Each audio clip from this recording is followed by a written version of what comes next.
Hey, salut à tous les jet-skieurs, c'est Majed, j'espère que vous allez bien. Aujourd'hui nous sommes le samedi 19 août, je me trouve sur le domaine de Vouglan et donc comme vous le savez, Vouglan a la particularité d'être pratiqué par les bateaux comme les jet-skis. Cependant cette année il y a une petite nouveauté, c'est que là aujourd'hui on est samedi et les jets sont interdits les samedis, dimanches et jours de fête du 1er juillet au 31 août de l'année en cours. Donc justement là, si je suis là aujourd'hui, c'est pour voir si véritablement il y a des différences. Demain je vais mettre à l'eau, mais par contre je ne pourrai pas y aller avec mon jet ski. En revanche, j'irai donc naviguer avec un bateau que je louerai sur place. Et donc on verra à partir de là la différence. Là sur cette zone, de ce que j'en ai compris, c'est 10 km/h. Un peu plus haut il y a une zone avec ski nautique qui est limitée à 60 km/h, plus une zone sur la partie nord qui est limitée à 10 km/h. Donc on en saura un peu plus demain et puis je vous retrouve d'ici là demain. Voilà, donc là on est le dimanche 20 août, donc là je me suis un tout petit peu déplacé. On est dans la commune sur la partie nord du domaine de Vouglan, à Pont-de-Poitre, j'espère que je le prononce correctement, plus précisément au port de Cesse. Donc là, comme vous pouvez le voir, il y a quelques bateaux et effectivement à première vue il n'y a pas de jet ski. Tout à l'heure je suis passé aussi sur une plage où il y a l'une des principales bases de location de jet ski et par contre j'ai pas pu me garer et j'ai pas pu y aller dans les médias parce que le problème c'est que là il y avait un genre de triathlon, donc du coup j'ai pas pu me garer sur le parking. Il n'y avait pas de place par rapport à ça. Voilà, donc là maintenant ce que je vais faire c'est que je vais redescendre, je vais aller louer un bateau et puis on va voir après ce que ça donne avec la suite des événements. Voilà, donc là je suis en train de me diriger vers la plage de la Mercantine. Déjà énormément de monde, beaucoup de voitures garées un peu dans tous les sens, des gens un peu de partout, venant un peu de toute l'Union européenne. Et donc là j'ai rendez-vous à Magic Nautic Rental pour louer donc un bateau à moteur. Et salut à tous, donc à nouveau là c'est Majed. Donc là je viens de récupérer à Magic Nautic un bateau, puisqu'on est dimanche et pour rappel donc les jet skis n'ont pas le droit de naviguer, y compris ceux qui sont réservés aux loueurs professionnels, puisque comme j'expliquais ils sont géolocalisés. Sortie là de la plage de la Mercantine assez compliqué quand même. Il y a beaucoup de monde, il y a des gens qui nagent tout autour. J'ai trouvé que c'est pas très bien matérialisé, c'est assez dangereux. Mais bon, on va aller faire un tour et puis voilà, on va voir un peu comment ça se passe sur le lac. Allez, c'est parti.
Voilà, donc le temps pour moi de sortir le micro.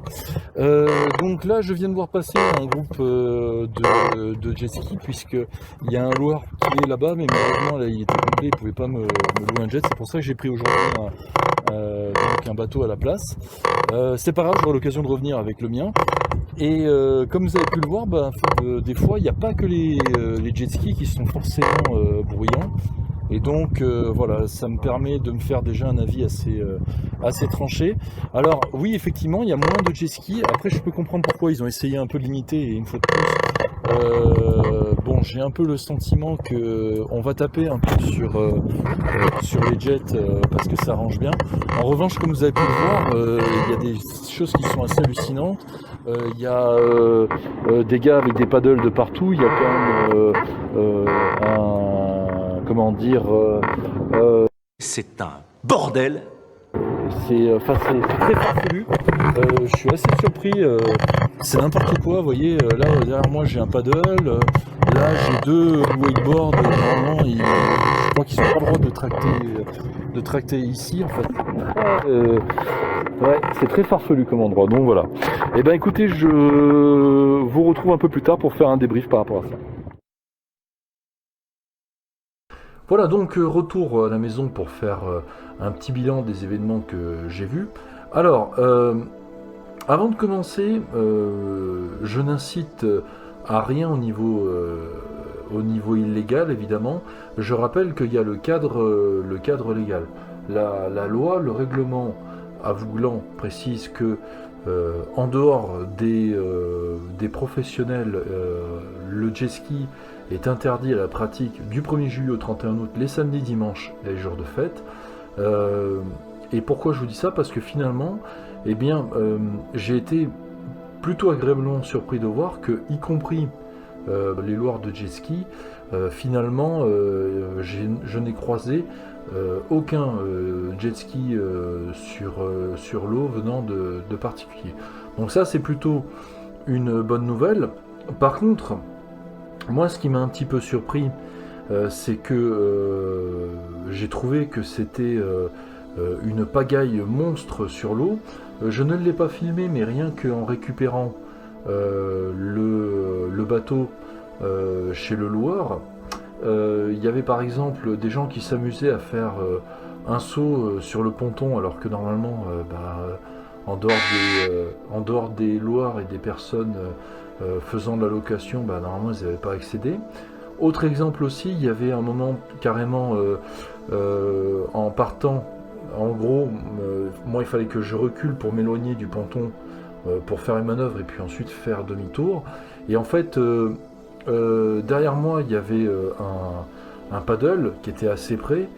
Et donc ensuite, en faisant demi-tour, il y avait un nageur qui était en train de faire le tour du ponton et qui était à peine à quelques mètres de moi. Et je crois que la personne ne s'est pas rendu compte que ce qu'elle faisait était quand même relativement dangereux, parce que surtout avec un bateau à hélice, on peut être entraîné même à faible vitesse, et ça peut créer des blessures sérieuses, voire peut-être même la mort dans certains cas. Donc là où je veux en venir, c'est que le chenal était vraiment pas bien matérialisé, et j'ai trouvé qu'il y avait une pagaille monstre et que on sensibilise peut-être pas assez les baigneurs ou les plaisanciers avec les embarcations non motorisées de type paddle et pédalo.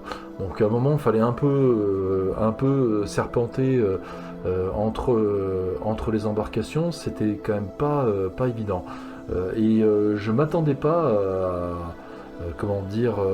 à une telle pagaille de la part de tous ces plaisanciers qui sont venus.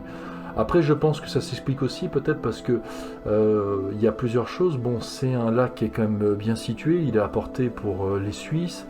Il est à portée en région Auvergne-Rhône-Alpes. C'est facile globalement d'accès pour les Lyonnais, pour les Bressans de Bourg-en-Bresse. pour des personnes de Ambérieu-en-Bugey, de Annecy, éventuellement Grenoble-Chambéry. Et puis aussi, j'ai vu qu'il y avait beaucoup d'étrangers qui venaient par exemple d'Allemagne, du Luxembourg, de Hollande, d'Angleterre. Donc oui, forcément, potentiellement, il y a beaucoup de ça avait beaucoup de succès. La deuxième chose aussi en parallèle, c'est que, comme vous le savez, il y a aussi le coût de la vie maintenant qui est assez cher. Et j'ai eu quelques témoignages autour de moi de proches comme de collègues de travail. Finalement, au mois d'août, il y en a qui sont partis, qui sont descendus dans le sud, et il n'y avait pas grand monde, quoi. Il n'y avait pas grand monde sur la route, il n'y avait pas grand monde sur place, et pas grand monde aussi au retour. Pourquoi ? Parce que c'est pareil, maintenant les gens ils regardent un peu leur budget, et en fait il y en a qui se sont rendus compte que finalement, soit aller à la montagne, soit aller sur ces plans d'eau ou un peu plus loin comme des lacs comme le lac du Bourget, le lac d'Annecy, etc., ou le lac d'Aiguebelette, en fait finalement c'est pas si cher que ça. Et vous pouvez parfois, à titre de comparaison par rapport à la mer, réduire la facture de 2 voire 3. J'ai entendu un collègue me dire que lui, là, il a eu des tarifs en all-inclusive défiant toute concurrence dans les Alpes de Haute-Provence, vous voyez. Donc voilà, pour en venir en gros à ce que je disais, voilà, c'est clair qu'il y avait énormément de monde. J'ai vu des fois des choses absolument absurdes. J'ai vu des gens faire une sorte de faux ski nautique avec un bateau et avec un palonnier qui tirait quelqu'un derrière. Donc pareil, à l'image de ce que je disais, même si ce sont des bateaux qui font 6 chevaux et qui sont censés entre guillemets être bridés à 10 km/h et qui sont accessibles au plus grand nombre, faut pas oublier d'ailleurs qu'en dessous il y a une hélice et que l'hélice elle tourne et elle peut vous entraîner, enfin ça peut vraiment être très dangereux. Donc faites vraiment attention par rapport à ça. Et mais à un moment j'ai croisé donc une patrouille de gendarmerie. Ils ont interpellé des paddles qui n'avaient pas manifestement de gilet de sauvetage sur eux. J'en ai parlé lors de mon vlog précédent. Ne négligez jamais la sécurité, que ça soit en jet ski, en embarcation, en paddle, en pédalo, en kayak. Le gilet de sauvetage, je pense que la définition du nom qu'il porte, elle se résume très bien à elle toute seule, vous voyez. Donc encore une fois, ne négligez pas les équipements de sécurité et de survie. Et puis oui, donc j'ai vu aussi même à un moment un voilier dériver carrément en dessous de la zone des 300 mètres vers la plage, aux abords de la plage de Mercantine. Et ouais, là je me suis dit, wow, enfin, quand même quoi, ça commence à faire un peu beaucoup. Et alors je pense que l'hécatombe ça a été vers la plage de Belsin, où là on le voit un tout petit peu dans les vidéos, il y a des pédalos qui vous passent devant, il y a des paddles, il y a des canoës et kayaks, il y a des mecs plus hauts qui sont allés faire du ski nautique sur des zones où normalement ils n'ont pas le droit de le faire, mais bon bref, peu importe. Et au retour, il y a quelque chose aussi que j'ai pas filmé à un moment, il y avait des jeunes qui étaient avec un gros pédalo avec un toboggan intégré, et je crois qu'ils se rendaient pas compte que ce qu'ils faisaient était extrêmement dangereux, parce que nous on arrivait sur le chenal on va dire réservé aux embarcations motorisées, certes à 10 km/h pour nous, mais ils étaient en plein milieu et ils se rendaient pas compte aussi qu'ils auraient pu provoquer une collision. Et moi je leur ai dit gentiment, je leur ai dit faites gaffe, attention, allez un peu plus loin, mettez-vous dans la zone qui est réservée, derrière les 2-3 bouées qu'il y avait. Et je crois qu'ils se sont rendus absolument pas compte de ce que je leur disais, et même ils avaient l'air super contents de voir que ça faisait des vagues, ce sont des embruns légers à 10 km/h, Mais là, je me suis dit, ouais, il y a quand même de gros soucis.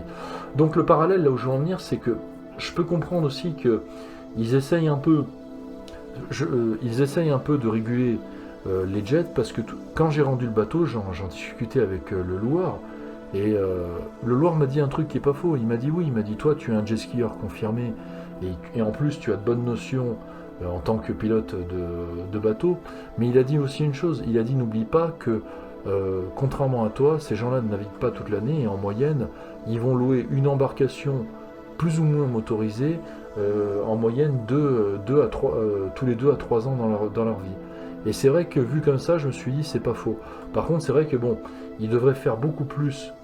Après, ce que je dis là ne regarde que moi, mais on devrait beaucoup plus justement sensibiliser à la fois par les professionnels de la location, et aussi par les forces de l'ordre, par le biais des gendarmes, aussi bien sur l'eau que en mer, beaucoup plus sensibiliser justement les personnes justement aux règles de sécurité, aux distances. Parce que ce que j'ai vu là, c'était n'importe quoi. Et même à un moment, je suis même passé devant un bateau, pour vous donner un ordre d'idée. Non, c'était un paddle, non, un pédalo. Et pour vous donner un ordre d'idée, déjà non seulement certaines personnes n'avaient pas de gilet sauvetage sur elles, mais en plus il y en avait qui étaient carrément sans. Je ne rentrerai pas dans les détails par rapport à ça. Enfin, on s'est compris, quoi. Voilà. Voilà, donc là maintenant, comme je disais, je voulais d'abord y aller avec mon jet ski, sauf que là il est tombé en panne. Je suis en train d'attendre la batterie de secours. Olivier, la batterie! Et là où je veux en venir, c'est que ouais, quand j'aurai changé la batterie, je vais essayer d'y retourner avant le 31 août, si possible. Et puis, une fois que j'aurai fait ça, eh bien, je vous montrerai aussi s'il y a des différences. En attendant, ce que je vous propose, c'est un petit bonus, parce que vous vous souvenez peut-être que j'ai commencé à filmer le samedi, en vous présentant le lac de Vouglan, et que je suis allé naviguer le dimanche après-midi. Et en fait, c'est pas anodin, parce que le samedi après-midi, moi, je voulais d'abord y aller. Il y avait le musée du jouet, qui est à Moirans en montagne, et en plus, donc c'est là où a été tourné un des épisodes du Joueur du Grenier, et c'est vraiment quelque chose de très intéressant. Et voilà, en bonus, je vous propose ça en hors-série.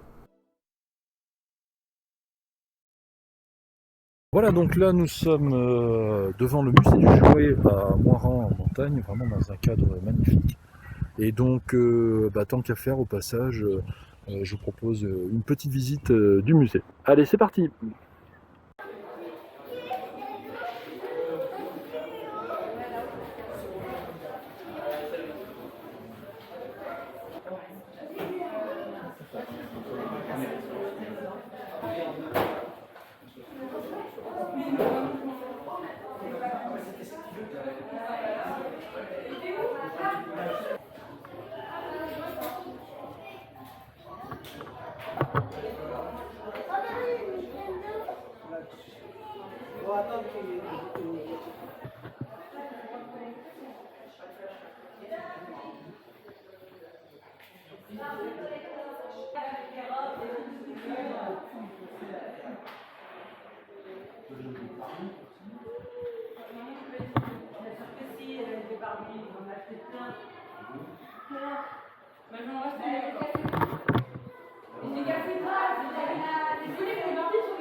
T'as vu, regarde, maman, pour les petites filles, pour leur apprendre à faire. Et les petits garçons aussi, tu peux pas faire.